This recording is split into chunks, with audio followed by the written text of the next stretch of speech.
Listen, read, and point. Look, this is a park. Can you see the boys and girls in the park?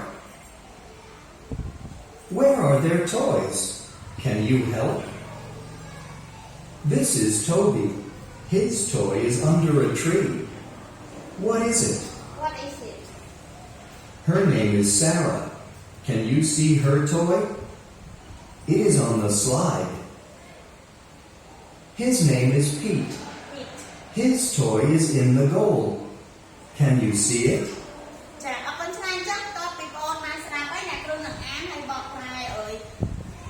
លបិនមួយនៅក្នុងអំណាចនេះផងដែរចាអញ្ចឹងយើងមើល Look, this is a park. Can't you see the boys and girls in the park? ចាអញ្ចឹង look មានន័យថាយើងមើល This is a park នេះគឺជាសួនកំសាន្តចា Can't you see the boys and girls in the park? តើអ្នកឃើញក្មេងប្រុសក្មេងស្រីនៅក្នុងសួននឹងដែរអត់ចា Where are their toys? តើ toy របស់ពួកគេនឹងនៅឯណា Can't you help? តើអ្នកអាចជួយបានអត់ជួយរកឬមួយក៏ជួយអ្នកផងមើលថា toy របស់ពួកគេនឹងនៅឯណា Number 1 This is Poppy នេះគឺជា Poppy This toy is under a tree toy របស់គាត់ណាឬក៏ប្រដាប់ភ្លេងរបស់ផងគាត់ហ្នឹងគឺនៅក្រោមដើមឈើ What is it តើវាគឺជា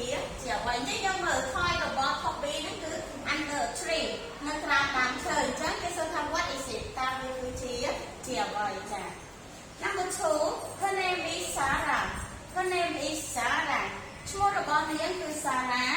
Can't you see her toy តើអ្នកឃើញtoy របស់គាត់អត់តើយើងឃើញប្រដាប់អ្នកឃើញប្រដាប់លេងផងគាត់អត់ It is on a slide សំដៅ It is on the slide ចាអញ្ចឹងវាគឺនៅលើ slide ចាអញ្ចឹង toy របស់ Sarah ហ្នឹងគឺនៅលើ slide ចាអញ្ចឹងយើងធ្លាប់រៀនហើយនេះគឺជា slide ហើយនៅលើ slide ហ្នឹងមានអីគេគឺមាន kite ខ្លែងចាអញ្ចឹង toy របស់ Sarah ហ្នឹងប្រកាសជាខ្លែងហើយ Number 3 His name is Pete ចា His name is Pete ឈ្មោះរបស់គាត់គឺ Pete His toy is in the goal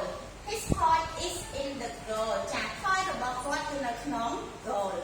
toy របស់គាត់នៅក្នុង goal Can you see it តើអ្នកឃើញវាអត់ចាអញ្ចឹង His toy is in the goal អញ្ចឹង goal